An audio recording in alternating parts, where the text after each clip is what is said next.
There you see leopards. Well done. There is a leopard. Senzo, you look at the tail just through. Yay!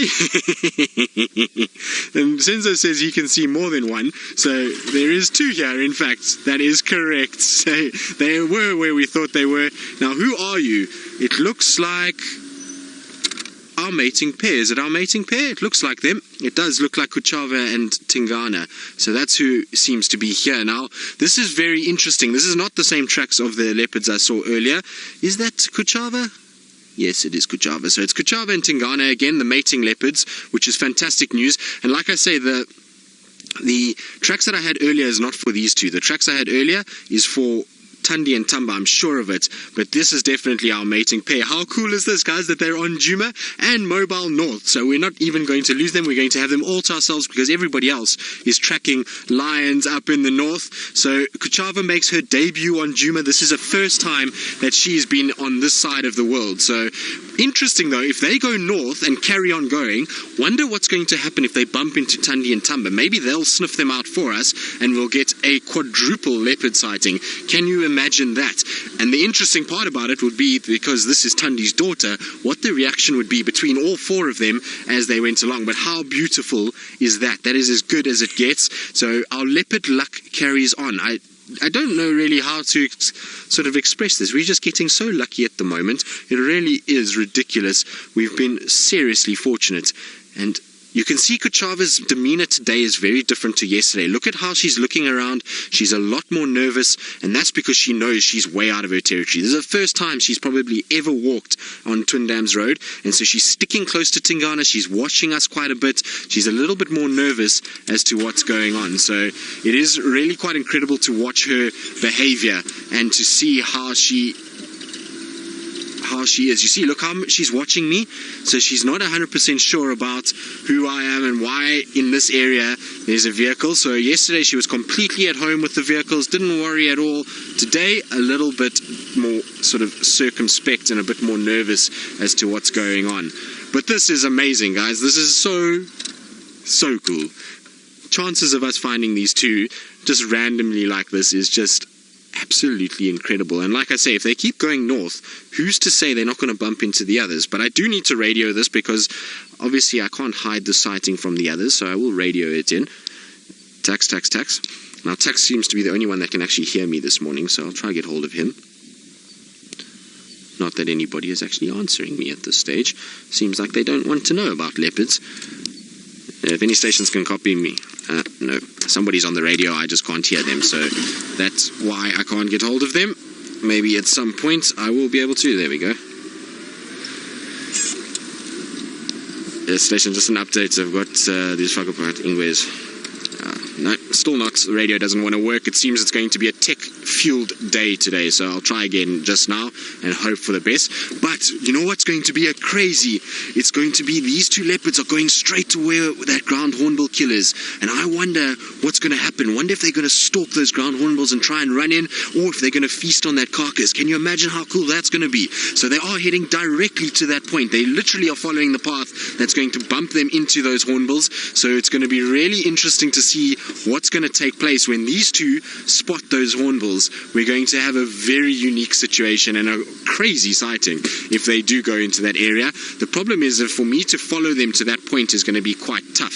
So I'm going to try and see if I can follow them. Sorry, my girl, you're still a bit wary of where you are, and rightly so. You need to be wary. You're out of your territory by a long way. But females will do this. Females will often move way out following a male, and yesterday I said it. I wonder if these leopards are not going to move and her follow Tingana into Djuma. And so these are the way, this is what happens, is that they're so keen to mate that they'll even follow a male leopard. But she knows also that the male leopard generally will distract any female that sees her, and she can then sneak around in this area. They've changed course slightly now, so they're getting more away from the hornbills again. Although, I don't know, it's going to be interesting. I reckon we are on a collision course, and maybe they're going to hear the hornbills, or they're going to smell the tortoise or the hornbill carcass, and they're going to go that way. Imagine if we get Tingana picking up a ground hornbill with the wings out. That'll be just the most ridiculous picture. Look. You see, he's stopped now. He's listening. He's changed his demeanor all of a sudden. He's heard something, and maybe he's picked up that scent. Both of their tails are moving quite a bit as though they've seen something, so I wonder what it is that's up ahead. But how cool is that, those two leopards walking together? It doesn't get any better than this. Now, I'm going to try on the radio. It seems as though nobody's talking. Is any station copy me?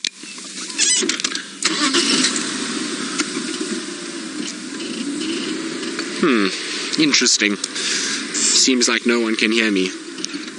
If any stations can copy me, I've got these mating leopards mobile north on Twin Dams Road, Tingana and Kuchava.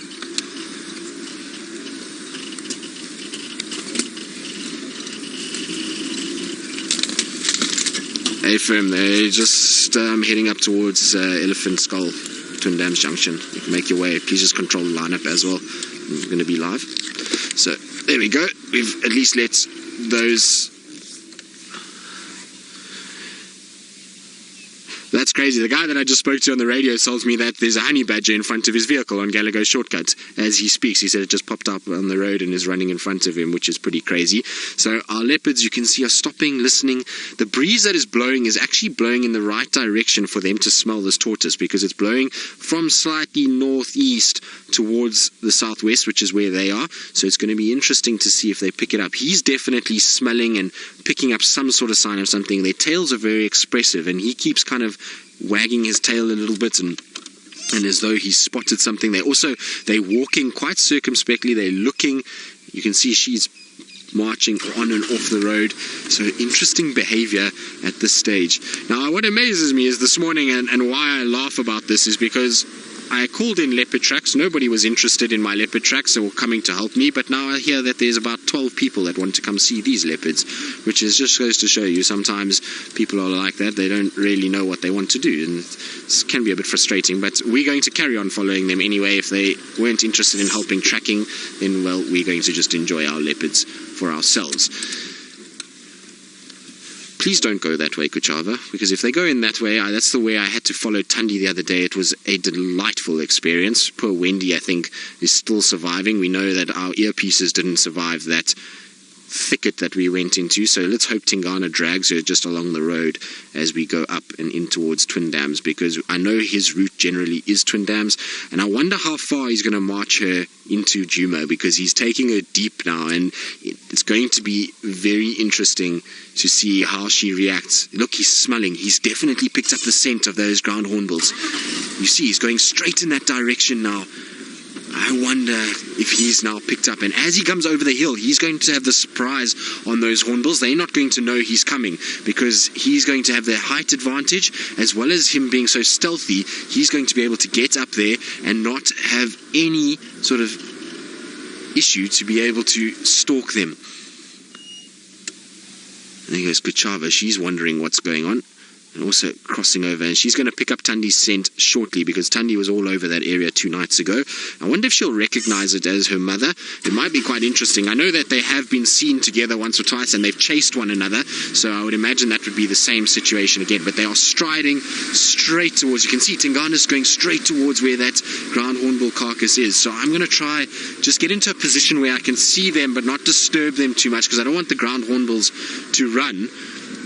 But the ground hornbills theoretically are straight in front, and you can see, look, Tingana's nose, he just keeps lifting it and smelling, so he's picking up exactly where that carcass is. He knows, he's striding straight towards that area. Let's go forward and see if the ground hornbills are still there. This is going to be so cool if they go in that direction. Of course, like I say, I don't want to scare the hornbills, so I'm trying to stay as clear of them as possible, but I also want to get a view that we can see and not disturb them. Now, I know I've left the leopards behind slightly. That's okay. We'll find them again fairly quickly. It's not an issue. That's the one nice thing of having 2 individuals. But I just want to get into a position where we're giving space to the hornbills as well as the leopards, and we'll be able to see nicely from up here. It's going to be similar to what we saw with the hornbills earlier, but at least we'll be able to get a really decent view of what's going on without probably disturbing anyone, I think. I don't know. I'm going to try. Obviously, it's a little bit difficult because of the terrain here. That side, Senzo. Okay, so that's not going to work from here. So as soon as you can see, Senzo, let me know. Luckily, I can also get down this bank. I've done it before, so we'll be able to get down if we need to. But there we go. Are the hornbills there? No, the hornbills aren't there anymore. Okay, if the hornbills are not there, then we can quickly go back that side and try and get down and follow the leopards. If the hornbills were there, it would have been an interesting thing, but they're not there anymore, so our leopards are obviously just going to walk down and they're not going to stalk anything, so I'll try and follow them down rather. It's going to be easier to keep up with them that way. The reason why I didn't want to go down is because I would have scared the hornbills off, and then the leopards would have had a tough time of trying to find, well, not trying to find, but to stalk those animals, and I didn't want to have a situation where we lost either one of them in terms of us influencing what was going on. Here the leopards are, they're right here in front of me, so it wasn't too difficult to find them again. There's Tingana slowly ambling down.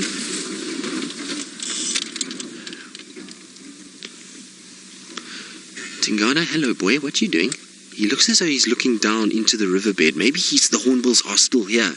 I can't see, but you can see his body language is that he's staring. Oh, there's Kuchava. That's why he's looking down. Look, she wants to mate. She is a beautiful female, though. Isn't she? Now, I wonder, like I say, if she's going to start staking the claim for the Chitwa territory, and we're going to see a lot more of her. Now, Tingana's going to go straight towards that tortoise. That's where he's headed. We're right in line with it. The smell is delightful, as I always mention with these tortoises. So he's gone in that area. The hornbills are still here. They're running away. So the hornbills have just run away. They're also still here. So let's get down there and see if we can get the action between these two. How crazy is this? There goes a hornbill flying, another hornbill flying. Oh, the hornbills are clever. They've just gone up into the tree, so they're just above me here, and they've gone in that direction. But let's see if the leopards go down to this carcass.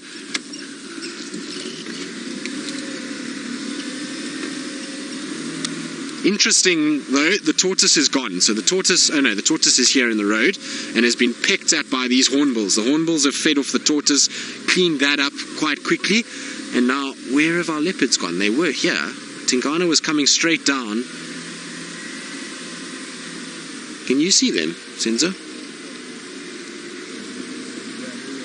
They're here.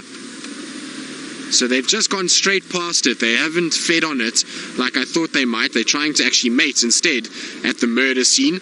It's all a bit macabre, but look, there she's running in front of him to try and mate with him.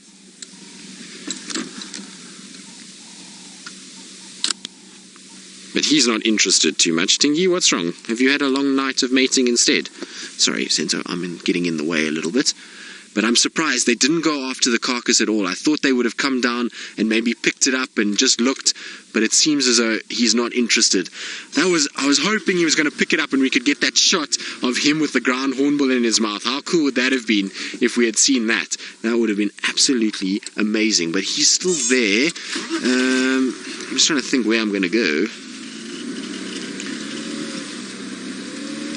No, they've decided they're going to leave this alone. You can see the hornbill is being absolutely hammered by these guys. Its beak is completely off now. So for those that are a bit squeamish, don't look now. That's what the hornbill has been rendered into. It's still fairly whole, but you can see how the beak is broken off. They've picked at most of the meat around there. They've really started to clean that up. Lots of flies as well. So an amazing scene.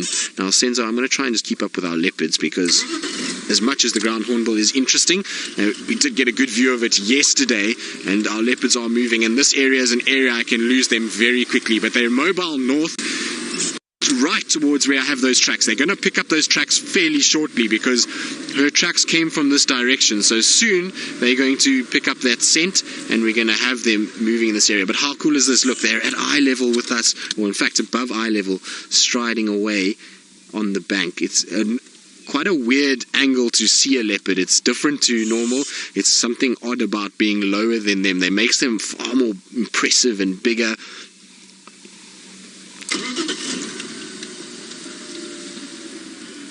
But there they go. So I'm going to try get round and just keep up with them in this thicket. But isn't this just the most ridiculous morning? We're just having the most amazing time in weird sightings. Unusual, strange, absolutely odd. The ground hornbills, leopard, ground hornbill, carcass, dead tortoise. It doesn't get really too much better than what we've experienced already this morning. So hopefully it will just continue and our luck will carry on the way it has been. Now, I think they should come out somewhere in this general vicinity. Let's try and get up here and try not to break any more earpieces over the next little bit, because I lost one here the last time. So we're going to check this area. Now, I don't know if I've lost Lou already, because she did say that I should be linking Taylor with some hyena pool party. There we go. So I can just intermittently get Lou at the moment. But can you hear her, Senzo? No, Lou, I don't have you at all. I've lost you completely.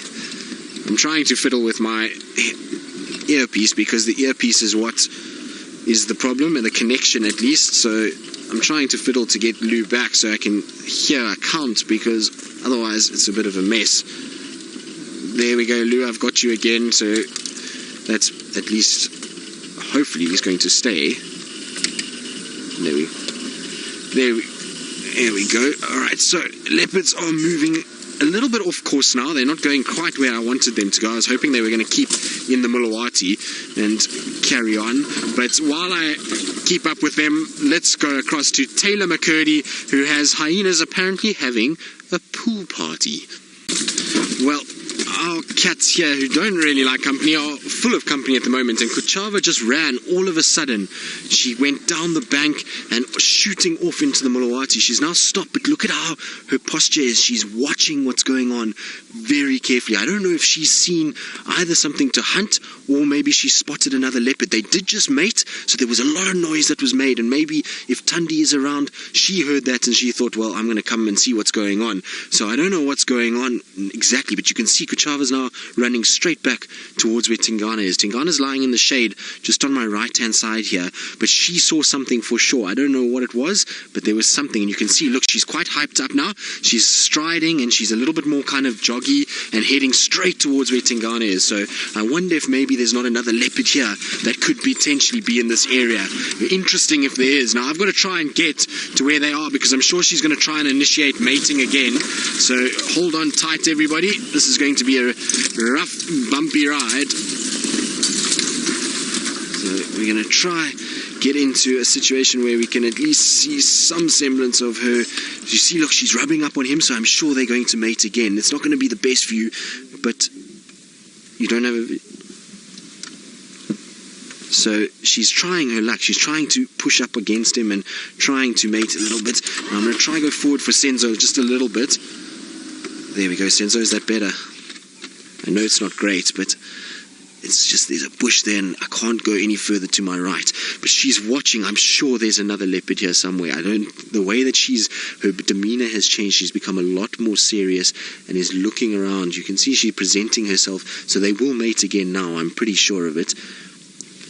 Even if Tingana doesn't want to, he's going to be forced into this, because she's, you can see, pushing herself all over the place.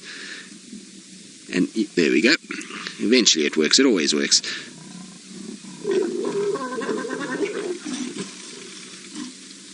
Awesome, guys. These two, when they mate, get quite feisty. It's quite amazing, actually, to watch them. And you'll find that they won't settle for too long now. There will be a bit of a sort of pause, and then up they go again.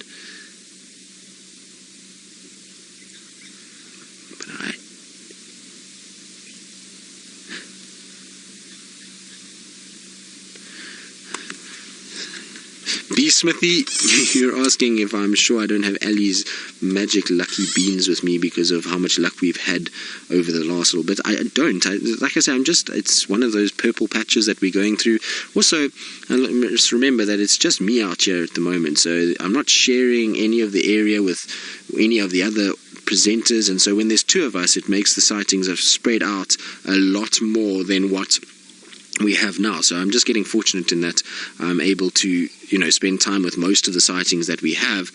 So it's just a lucky period. It's in no way anything else, and just got to enjoy the fact that we are being lucky at the moment, and take it as it goes, and really spend time enjoying the fact that we have got some luck. Now, I know Senzo's got a very poor view of Tingana at the moment, but he's just lying in the shade, and as soon as we kind of work things out, I'm sure he's going to get up and walk.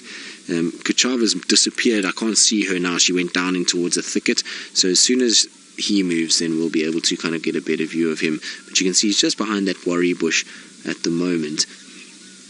It's not a great sighting, but you can see how well camouflaged he is when he is behind guarri bushes. So these are the perfect places for leopards to hide. And this is why I was saying earlier, when you come across on foot and you just see a bolt of color, it's difficult to make out that from behind those trees. So if he runs to the left, even on foot, you would battle to kind of see what exactly it was, because you're not going to see it that close. So it's interesting kind of how it all works with these guys and how well their camouflage goes. So I'm going to try and just go forward now that yours has moved a little bit for us, which is going to help us.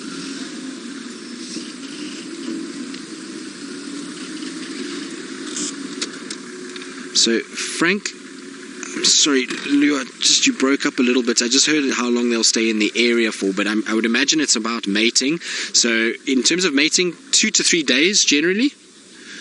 2 to 3 days they will generally mate, and in terms of staying in the area, they're not going to stay in the area. They're going to be moving the entire day, so up and down all over the place. As they mate, they move a few meters, then they stop, then they move a few meters, then they stop. So it's just a constant movement the whole day. We know that Kuchava is not a female that spends any time here. We're now right in the center of Djuma. We are 200 meters from Chelapan, so if any of you have maps and you know exactly where that is center into Djuma as we could possibly be at this stage. So she is way out of where she's supposed to be, and that's probably why she's so nervous at the moment. So she's going to want to try and keep moving and to not let any of the other territorial females within this area find her, because obviously then she's got some sort of a threat. So she's going to keep moving, and she's going to want to try and drag him a little bit more towards her area and back towards Chitwa and those sort of sections. So it's going to not be here for long. She won't be on Djuma for an extended period.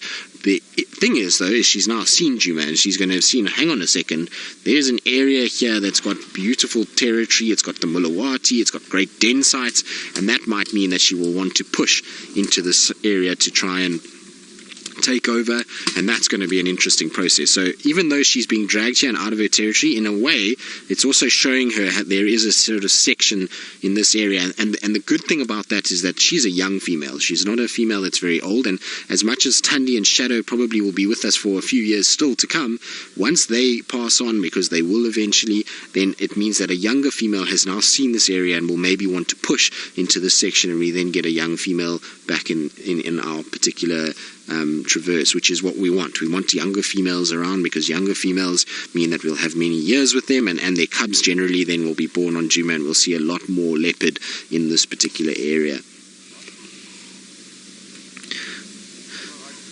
David, you're wondering if Tingana would protect Kuchava and prevent Thandi from attacking her while they mate? No.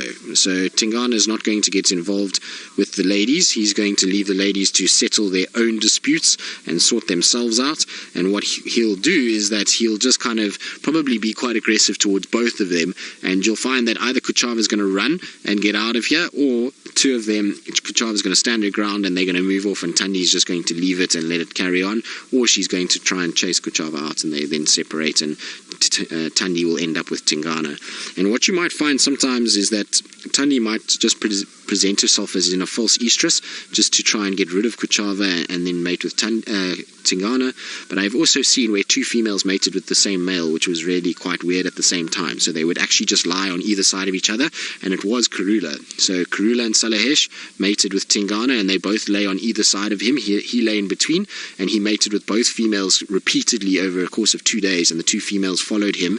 It separated and growling and hissing and carrying on at each other, but they didn't come to blows, and they both mated, and then they separated out and off they went, which was a crazy sighting. So it's just the dynamics between these guys is interesting, and it changes on depending on the individuals. I would imagine Tandi and Kuchava, if Tandi found her here now, being that she's a little bit injured and she's a bit grumpy and this is a newish territory for her herself, will be quite aggressive towards Kuchava and try and chase her. And Kuchava will know that that's Mom. Mom is more experienced, Mom is bigger, she's stronger, and she's going to then chase me away. And so she'll probably be still nervous of that mother figure and know that Mom is powerful. Even though Kuchava, as I see her now, has more bulk than what Tandi's got, and it looks as though she's even bigger than what Tandi is. So it's an interesting kind of play on dynamics. That will change as she starts to get cubs and starts to settle herself. Then she'll start to become more kind of confrontational towards Tandi or whoever other female leopard was around at that stage.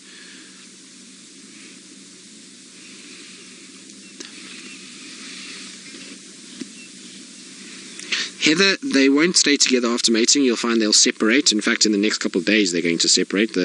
You'll have a situation where Tingana is going to grow tired of this. Kuchava is also out of her territory. She will want to head back.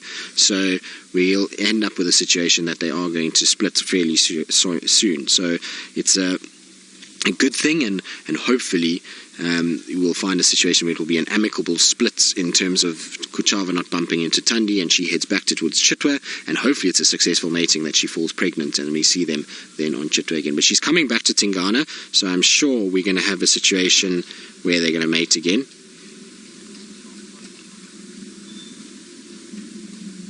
There we go. So you hear her growling. Now she's presenting herself again, as she likes to do.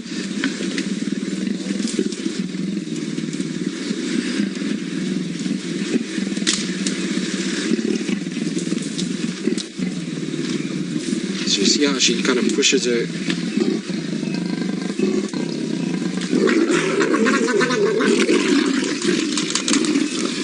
And off they roll again.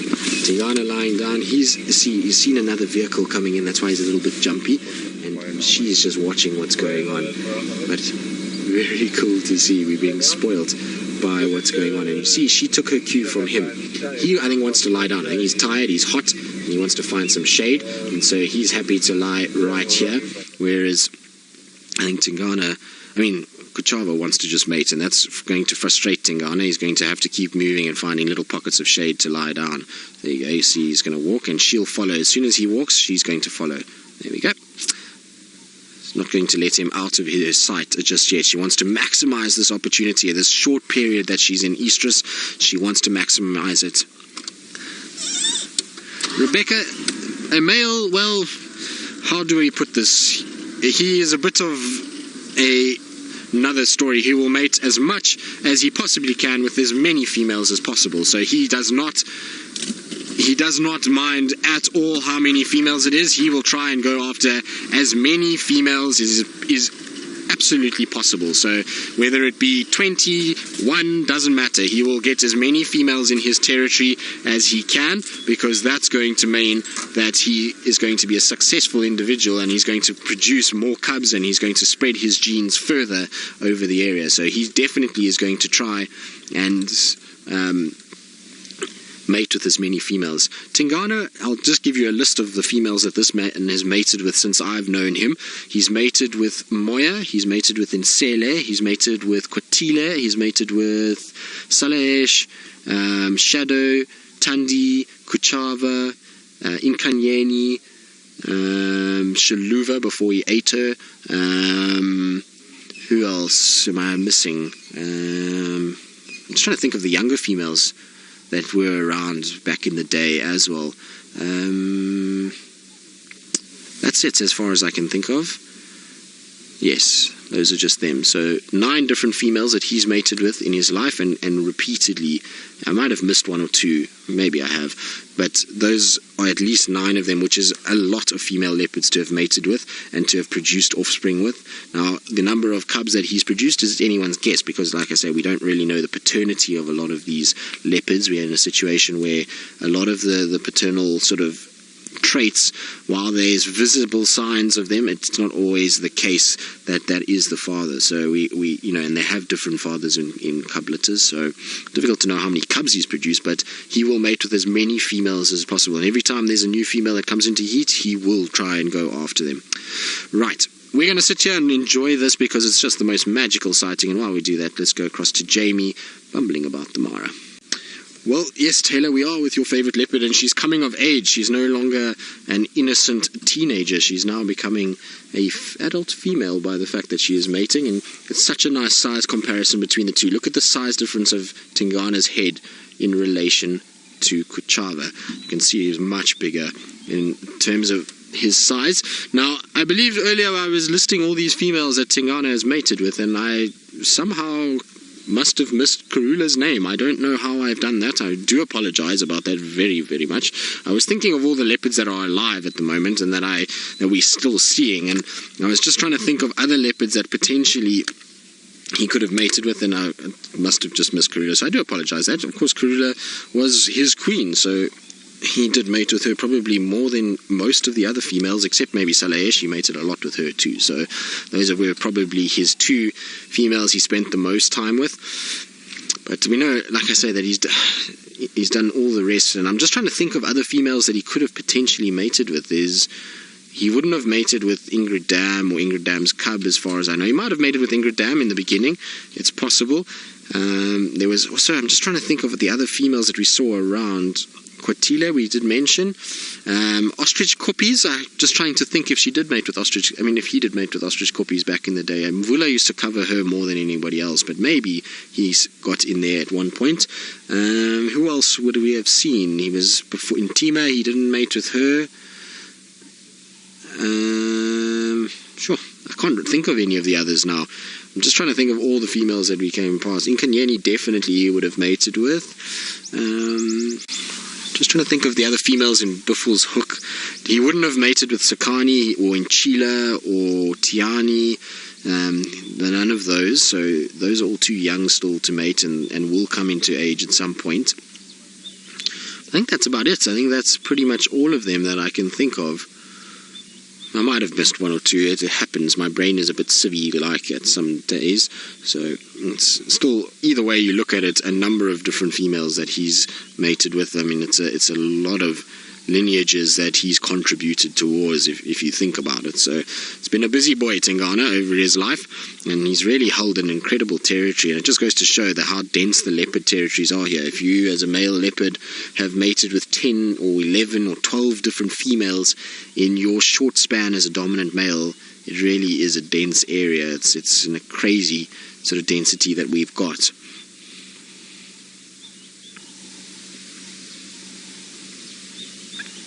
Roshni, Tingana and Anderson, similar sizes in terms of their territories. So it's difficult to explain it to you without a map, but basically Tingana at the moment is controlling Djuma north of us into Buffels Hook a little bit, and then Torchwood, Nkoro, Cheetah Plains to a degree, and a bit of Nkoro. Now that quarantine, I suppose, has pushed him a little bit, but he was going into Nkoro, and I know he was seen on Nkoro the other day, so it's a bit of Cheetah Plains. Let's call it the western side of Nkoro and Cheetah Plains. And Nets, Chitwa, Little Gowrie, Vessels, into Malamala, Hoffman's, a little bit into Arathusa, up to the Marakeng drainage. That's pretty much where he goes, although lately I haven't seen too much of him that side. I believe he's been spending a lot more time in the east than he has been in the western side. Whereas Anderson, he has that Marakeng drainage, Elephant Plains, Shirley's, Londolozi to the Sand River, and Ottawa, which is about a similar sized area. They kind of cover probably quite similar. I would say maybe Anderson's is slightly on the larger side, but not by much. They're very similar in terms of their territories. I also don't know how far west Anderson pushes. I don't know if he goes deep towards Inyati, but I don't think so, because otherwise we would have had records of them seeing him that side. So I think he's pretty much into central Ottawa and then down towards the Sand River. But I've never seen a photo from Singita of Anderson. I've always seen it from Londolozi or those areas. So maybe Tingana's is slightly bigger. It's difficult to say. I'll ask the Panthera guys and try and find out what the last data in terms of, because they will correlate everything in the sightings and try and work out whose territory seems to span bigger.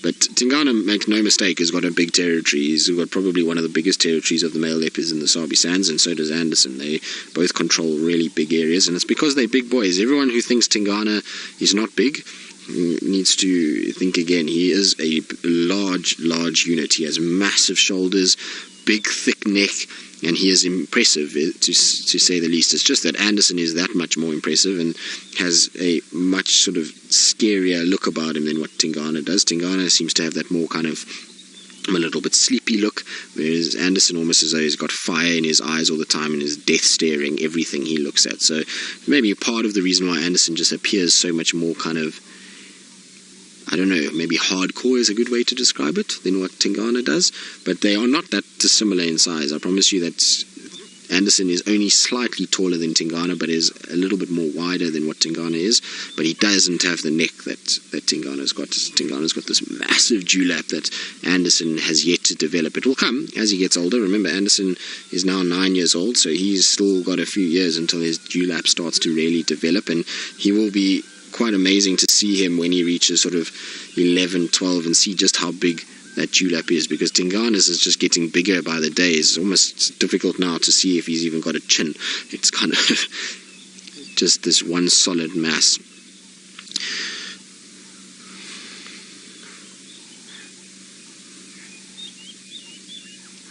Sushin, Kuchava is an interesting one.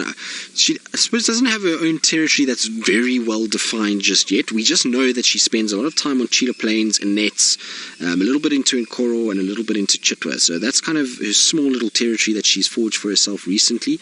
But now that she's mating, she's going to have to become a far more territorial individual. She's going to have to start scent marking heavily, because if she falls pregnant and she has to have cubs, she needs to protect that area. She needs to try and scent mark and keep other leopards out. And it's going to be tough for her. I mean, Tandi, even though Tandi's spending a lot of time on Djuma, she ranges far. I mean, Tandi was seen a week ago at Nkoro Lodge, so she moves and shifts all over the place, and so I would imagine that, you know, she's going to have a tough time with that. But there is definitely a territory that she can eke out of vessels and nets, Chitwa and Cheetah Plains and a little bit of Nkoro. That will be, I think, where she's going to settle, and I wouldn't be surprised if she gives birth somewhere around the nets, Cheetah Plains, drainage lines, around that area, because we know Tandi's often used Chitwa for her denning, but I think this next den site for Tandi, should she have cubs again, will be on Djuma. I strongly believe that she's going to have her cubs somewhere in the Mulawati.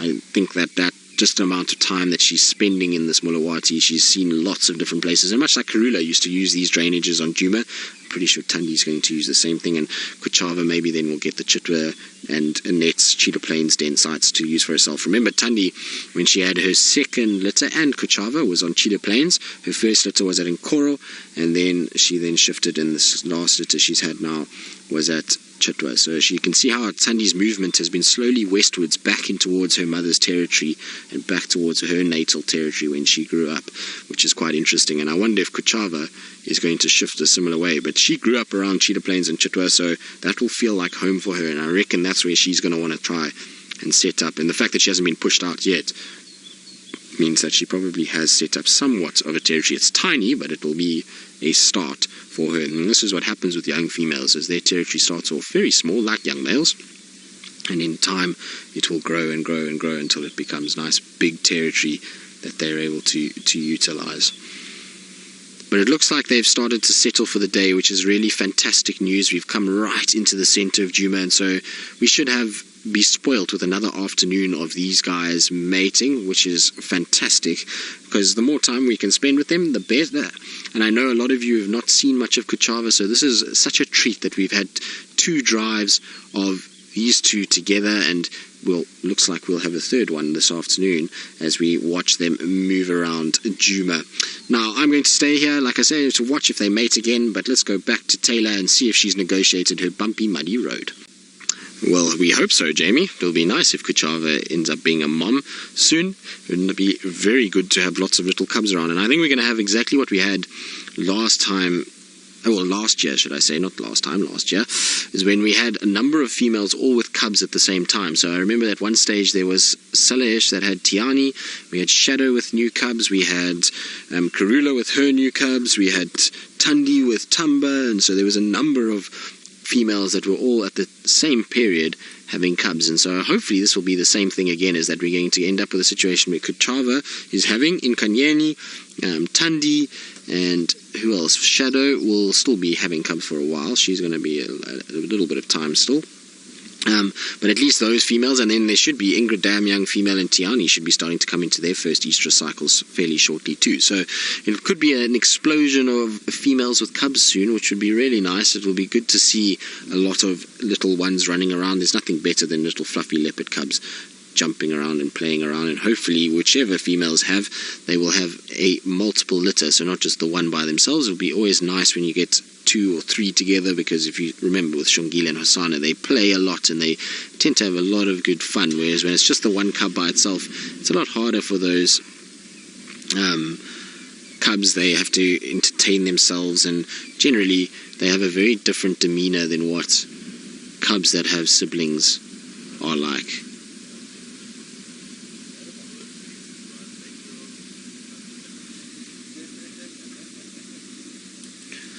Heather, you're asking how often the females go into estrus. Well, Heather, it's obviously a very dependent thing on as to whether they fall pregnant or not. If they fall pregnant, then you'll find obviously they don't come into estrus the entire time that cub is dependent on them, and so that's normally about 1.5 to 2 years that they won't come into estrus. But when they are not cub dependent, then you'll find that it's every couple weeks, so every 3-4 weeks they'll be mating.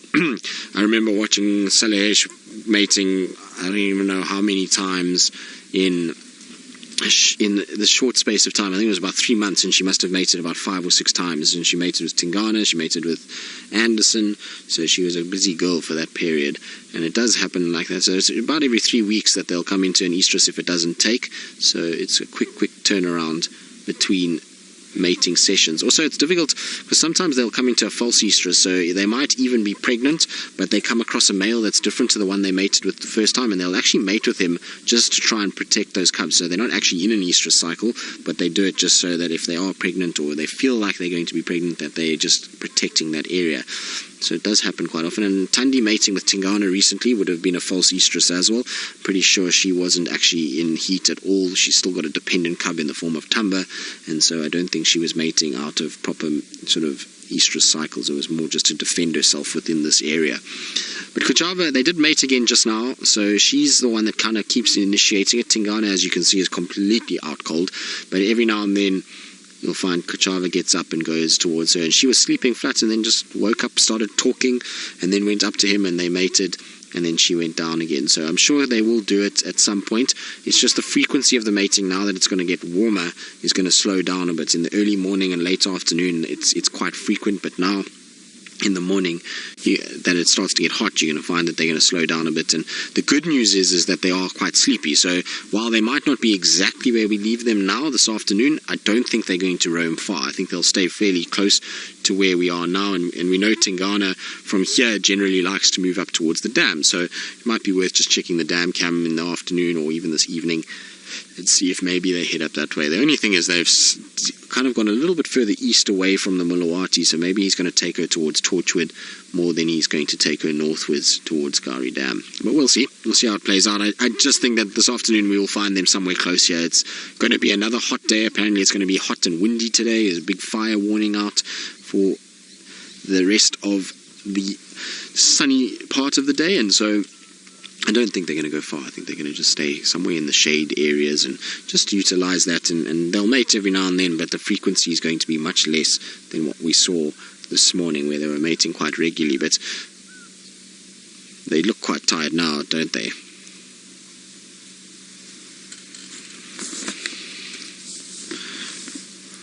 Exquisite Bliss, you're wondering how many times they need to mate before they actually conceive. Well, it depends. I mean, it's also a random time. Sometimes they'll mate, and the first time they'll be pregnant. The second time, or the next time they mate, it might take 4, 5, 6, 7, 8 mating sessions before they fall pregnant. It just depends on the male. It depends on how high his sperm count is, and also depends on how she's ovulating. So there's a lot of factors that go into it. Sometimes, like I say, it can be the first time. Sometimes it takes quite a few times.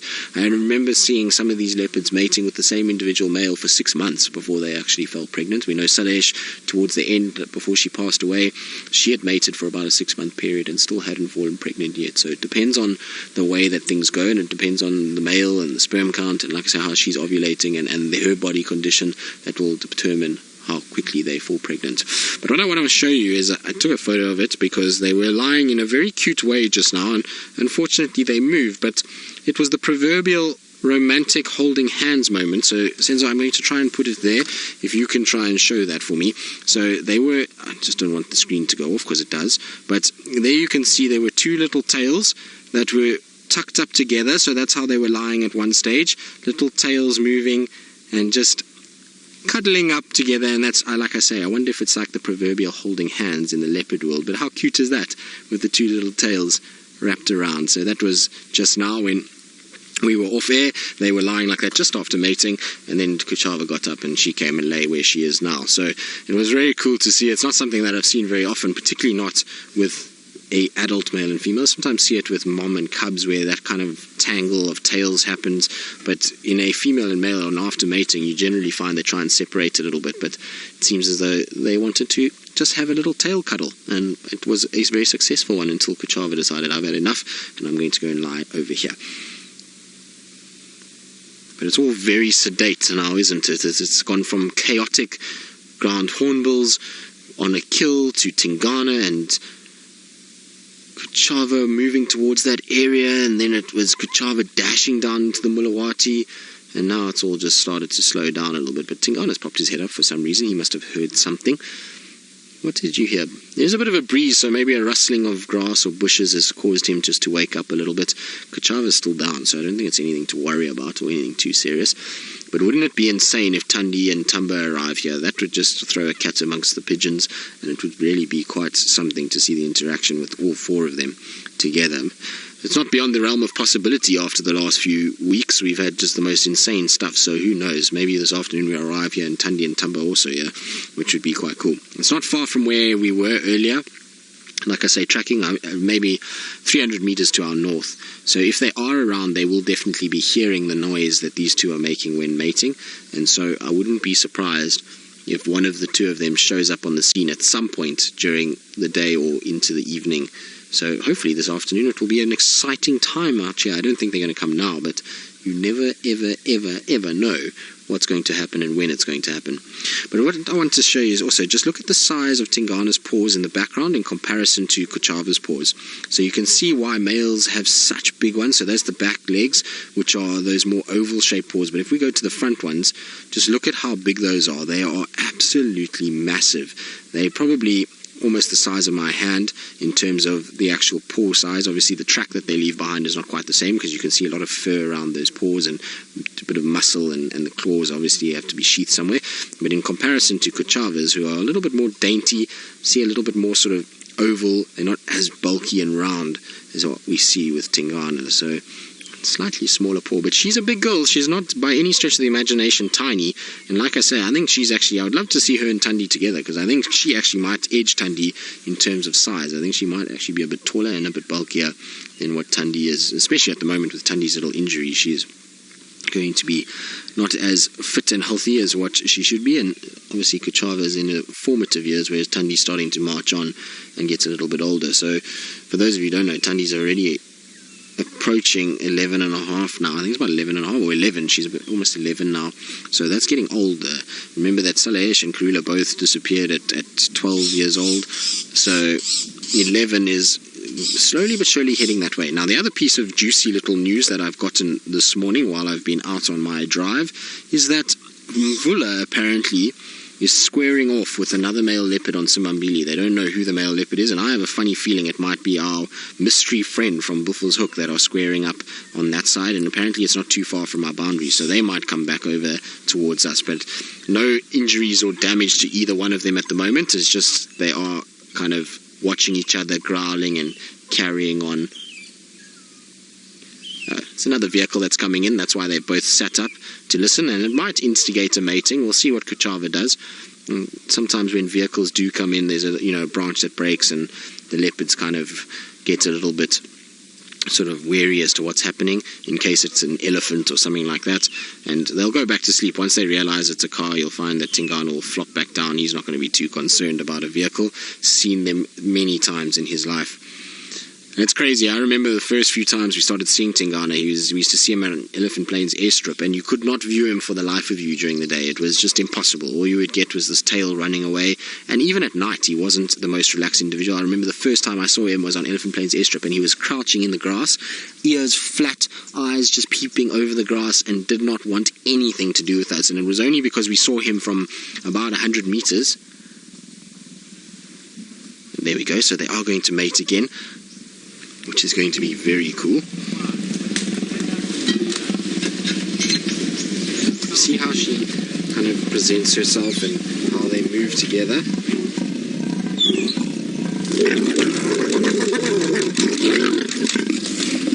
So there we go, and back down they go again. Very cool to see. It's all very violent and very quick, but that's because, well, he has a low sperm count, and so that's why they mate so often, is because he's trying to kind of inseminate her, and you'll find a situation where they have to mate repeatedly because of his low sperm count to try and get into those eggs. Also, she has a short period of estrus, and so they have to mate a lot to try and ensure pregnancy. It's interesting, though, to watch how some females are different to others, and some females mate for a day or two, others 3-4 days. It's quite an interesting process as they go about their business. We're just waiting for the other vehicle. Oh, there we go. There's our tail cuddle.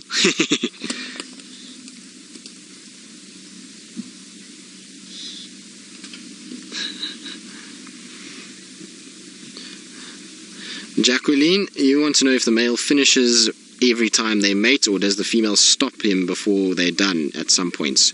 No, never. The female doesn't really want to be with the male that much. How cute is that picture, though, the two of them lying together? She doesn't really want to be with him that much. He also wants to get the job done so he can carry on in his territorial patrols, and so with them, you'll find a situation that they will try and complete every single time, because she wants to fall pregnant. That drive and that urge and that instinct inside her is that she needs to mate, and she needs to do it every single time. So she won't stop the process before it happens. It'll only be when he's retracting that causes her to actually start turning. You see, he bites her neck and carries on, and only when he's retracting is when she gets a bit of aggressive and it stops it. So she wants him to finish up and do his thing, and that's the instinct that is driving her. It's whether or not she wants it or is irrelevant.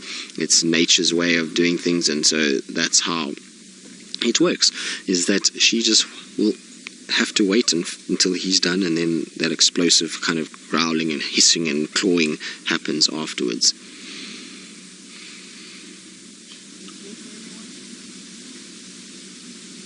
You can see she's just watching the coming and goings of another set of people coming to see her. Yes, you're fast becoming a little rock star today, Kuchava. And I'm surprised how close they're lying together. It's not that common that we see leopards lying this close like this. You often find, most of my experience with females mating with males is that as soon as the female lies in, or the male finished with the female, she then tends to move off and lie somewhere else. So interesting to see how close she lies with him. I wonder if this is one of her first times to mate. I think she's been seen mating once before, if I'm not mistaken, but I don't know of any other times. So it'll be still a fairly new concept to her, although she seems to get the idea fairly well and has managed to sort it out and do what she needs to do and get it right.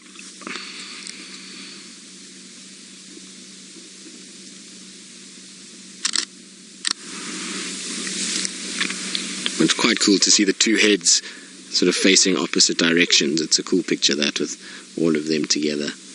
Or two of them together, should I say.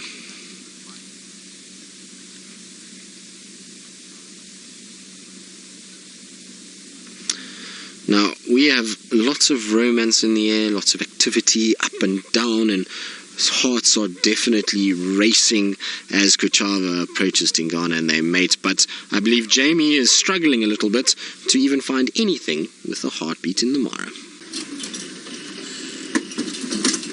How's that? Is that a bit better, bro? Cool.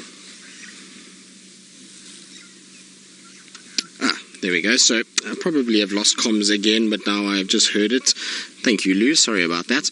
But I was just trying to reposition slightly that if she does mate, that Senzo's got a bit more of a room to work with. Where we were parked, there's a overhanging branch, and if she goes forward in front of Tingana again, we're going to have a bit of a problem. So at least this time, we've now have a situation where if she goes in front of Tingana, we should have a nice clear view of her mating, which will be fantastic. So they both seem quite sleepy. Tingana's got his foot on her backside at the moment, which is fairly sort of interesting to say the least. I'm surprised she's allowing it, and he can't be that comfortable the way he's lying at the moment. Maybe it is comfortable, who knows? In the leopard world anything is possible, but they're both fairly relaxed again now that the vehicles have all settled down. You can see they're starting to sleep. It is getting a lot warmer. This temperature has changed in the last, I'd say, half an hour. It's gone from fairly cool to quite warm quite quickly, so we're in a situation now where it's very, very hot, and this shade is probably the best place for them, and there's lots of shade where they are now at the moment. There's lots of nice big tambuetis, which is perfect place to get shade in the afternoon, so I'm sure this is where we'll find them. I don't think they're going to go far unless they want water, but water from here is a scarce commodity. There is no water really that close. The only water is twin dams, or maybe they might head up towards Gowrie Dam. Like I say, those are the only water sources that are fairly sort of close by, but both of them are not exactly close. We know that we've been following them the whole morning from Twin Dam side, so they'd have to go back on their tracks to go get water, which would be quite interesting. If they had to go east, their next closest dam would probably be somewhere in Torchwood, and then there is Chitwa Dam, but both of those are probably further than Gowrie and Twin Dams at the moment.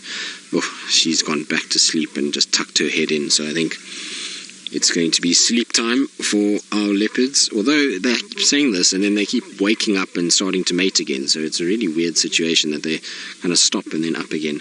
And I'm still super surprised that they didn't go after that ground hornbill, or at least feed on it for a bit. I would have thought Tingana would have just sniffed it out and maybe taken a few bites of it, but nothing. He just sniffed and then let it go and walked off, which is quite strange.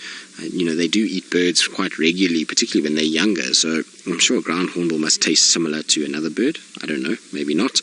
Maybe also it was just so badly damaged and so much had been eaten that there wasn't actually much left there, that he just decided to leave it and let it carry on.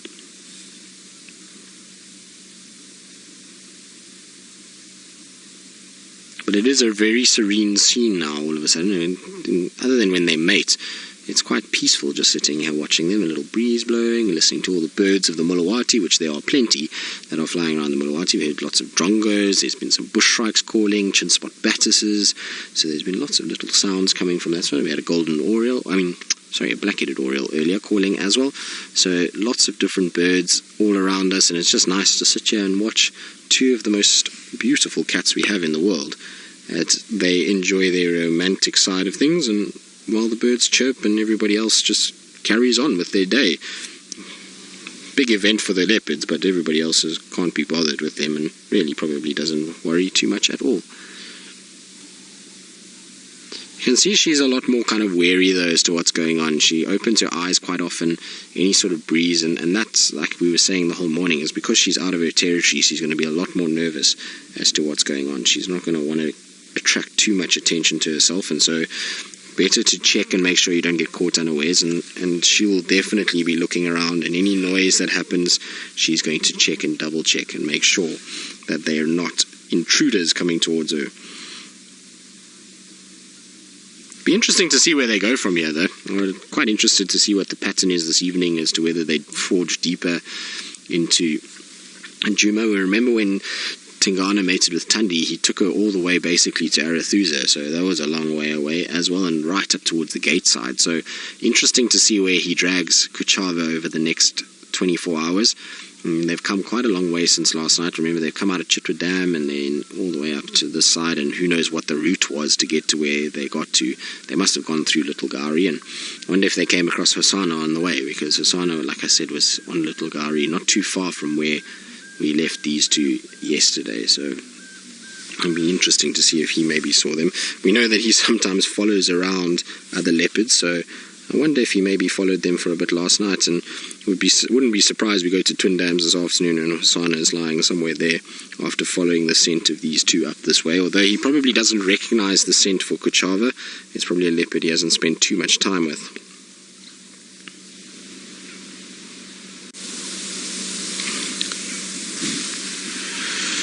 Right, well, our sedate, very calm scene that we've got at the moment with the two that are just resting and sleeping is about to be changed completely as Taylor McCurdy, I believe, is on the banks of the Mara and chaos is about to erupt. Well, they were cuddling and they were very sleepy, but all of a sudden Tingana has woken up and I suppose he is cuddling a little bit. There's a little grooming going on. And I wonder if he's maybe going to decide to move. I hope not. I hope they're going to end up sleeping here for the day. You can see she's now awake as well, and so maybe we're going to get a little mating going on, which is about what it looks like is about to happen, which is very cool to see. So you can see how she just bashes him around, unfortunately. He gets really hurt. Well, not hurt, but like hit around, and it's not an easy process for him over the next little bit.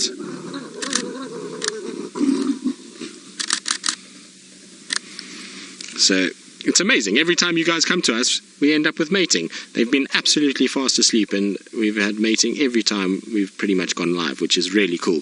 But I think that might be it for a little bit. They're going to probably sleep now for quite some time.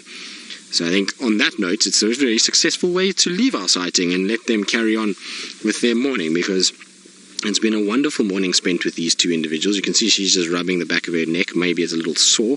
Also get his saliva off her neck. Maybe she doesn't like it when he drools on her. Don't worry, Kuchava. I don't think many ladies do like it when men drool on them. So you're all good. I just want to see if she settles. Yeah, she's going to settle there, right? So I think we'll leave them to it, like I say, and let them carry on with their morning. We're going to try and get out of this thicket that we're in. And that was a magic way to spend the day, that's for sure. So it was really perfect for us, because literally they mated as we came back to us. So I'm really glad about that, because it was all quite sedate before that happened. Now,